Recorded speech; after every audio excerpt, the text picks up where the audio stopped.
কেউ আছে। অফিস থেকে বাড়ি ফিরতে সেদিন বেশ দেরি হয়েছিল অনিকেতের।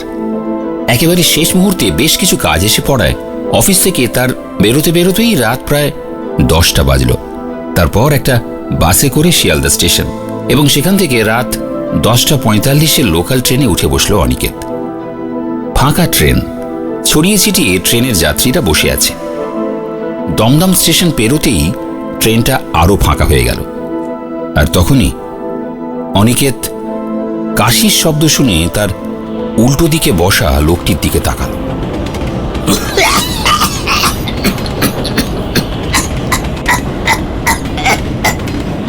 তার পরনের পায়জামা পাঞ্জাবি বেশ ময়লা, গায়ে একটা চাদর জড়ানো, তার হাতের নখগুলো বেশ লম্বা।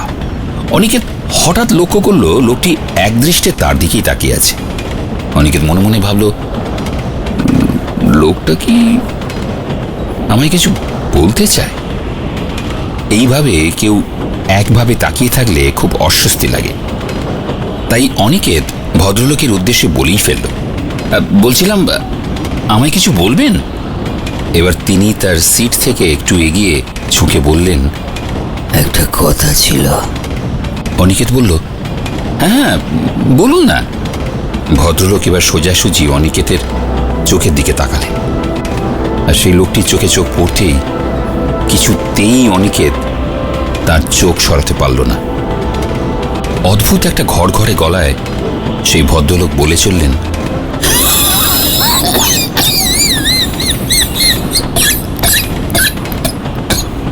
আমি ব্রঙ্কাইটিসের পেশেন্ট। সল্টলেকে একজন বড় ডাক্তারকে দেখাতে গিয়েছিলাম। আমার একটি মাত্র ছেলে বিদেশে থাকে। বাড়িতে শুধু আমার স্ত্রী আছেন, তিনিও খুব অসুস্থ। জানি অনেক রাত হয়েছে, আপনিও বাড়ি ফিরছেন, তো আপনাকে একটা অনুরোধ।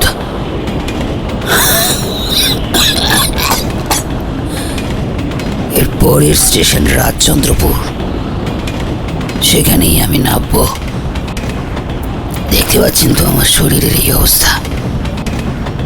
আপনি যদি আমাকে একটু স্টেশন থেকে বাড়ি অবধি পৌঁছে দেন তাহলে খুব ভালো হয়। বুঝতে পারছি এটা খুব অন্যায় আবদার, ও আপনাকে অনুরোধ করছে। অনিকেত পুরো ঘটনাটা শুনে ভদ্রলোককে বলল, না না, আপনি এভাবে বলছেন কেন? ঠিক আছে, রাজচন্দ্রপুরে আমার পিসির বাড়ি। আপনাকে বাড়িতে পৌঁছে দিয়ে আমি আজ রাতটা পিসির বাড়িতে থেকে যাব।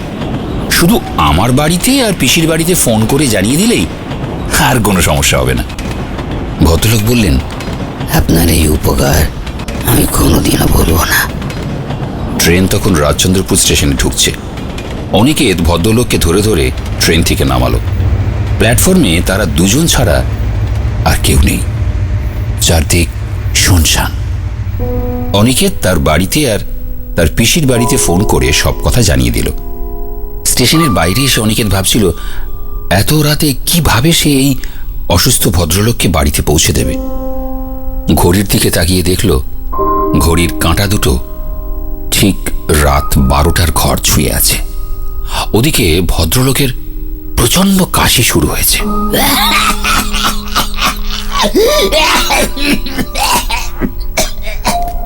ওনাকে স্টেশনের বাইরে একটা সিমেন্টের বেদির ওপর বসিয়ে অনিকেত এদিক ওদিক তাকিয়ে দেখতে থাকে যদি একটা রিক্সা বা ভ্যান পাওয়া যায়। অনেকক্ষণ থেকে গুড়গুড় করে মেঘ ডাকছিল। ট্রেনে ছিল বলে অনিকেত ভালো করে বুঝতে পারেনি। এবার হঠাৎ করে ঝমঝম করে বৃষ্টি শুরু হলো, সে সঙ্গে ঝোড়ো হাওয়া। অনিকেত সেই ভদ্রলোকটিকে বলল, দেখুন, এই বৃষ্টিতে ভিজলে আপনার শরীর আরো বেশি খারাপ হবে। আপনাকে নিয়ে বরং প্ল্যাটফর্মের শেডের তলায় যাই, বৃষ্টি থামলে না হয় আপনাকে বাড়ি পৌঁছে দেব। কিন্তু ভদ্রলোক কিছুতেই অনিকেতের সেই কথায় রাজি হলেন না। তিনি শুধু বলতে লাগলেন, আমার স্ত্রী খুব অসুস্থ, আমি তাড়াতাড়ি বাড়ি ফিরতে না পারলে খুব মুশকিল হয়ে যাবে। হঠাৎ করেই ম্যাজিকের মতো সেই তুমুল বৃষ্টির মধ্যে একটা ভ্যান এসে দাঁড়ালো। অসুস্থ ভদ্রলোক কোনো কথা না বলে সোজা ভ্যানের পিছনে পা ঝুলিয়ে বসে পড়লেন।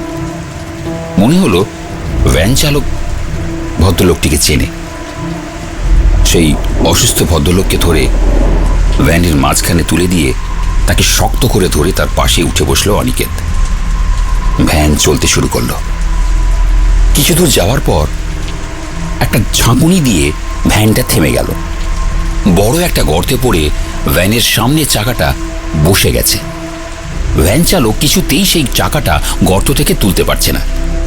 কিছু বলার আগেই সেই অসুস্থ ভদ্রলোক বলে উঠলেন,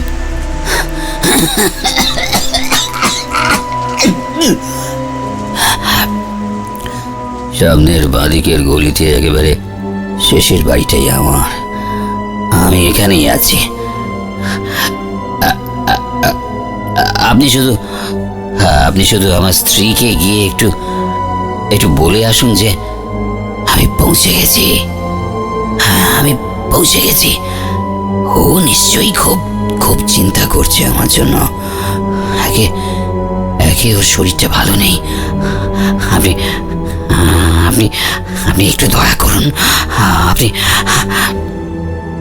অনিকে তার কিছু না ভেবেই মন্ত্রমুগ্ধের মতো সামনের বাঁদিকের গলিতে ঢুকে অসুস্থ ভদ্রলোকের কথা মতো গলির শেষ বাড়িটার দিকে এগিয়ে যেতে লাগলো। কিছুটা গিয়েই দেখতে পেল কিছু লোকের জটলা। তখন বৃষ্টি একটু কমেছে। জটলার সামনে যেতেই সবাই অনিকেতের দিকে ঘুরে তাকালো।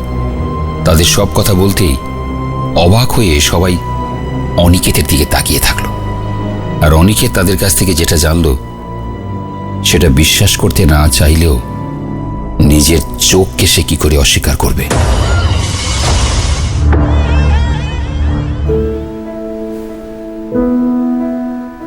এইরকমই কোনো এক বৃষ্টির রাতে লাস্ট ট্রেনে স্টেশন থেকে বাড়ি ফেরার সময় ট্রাকের ধাক্কায় ওই অসুস্থ ভদ্রলোক এবং ভ্যান চালক দুজনেই মারা যায়। আর আজ ঘন্টা দুয়েক আগে ভদ্রলোকের স্ত্রীও হার্ট অ্যাটাকে মারা গেছেন। মৃত্যুর পরেও হয়তো রয়ে যায় প্রিয়জনের প্রতি ভালোবাসা। আর সেই ভালোবাসা টানে কখনো কখনো কোনো কোনো অশরীরী আত্মা ফিরে আসে তার প্রিয়জনের কাছে। শুধু ফিরে এসেই সে শান্ত থাকতে পারে না, তার খুব কাছের মানুষটাকেও সে টেনে নেয় নিজের কাছে। যদিও অনিকেতের কোনো কথাই ওই জটলার মধ্যে থাকা কেউই বিশ্বাস করেনি।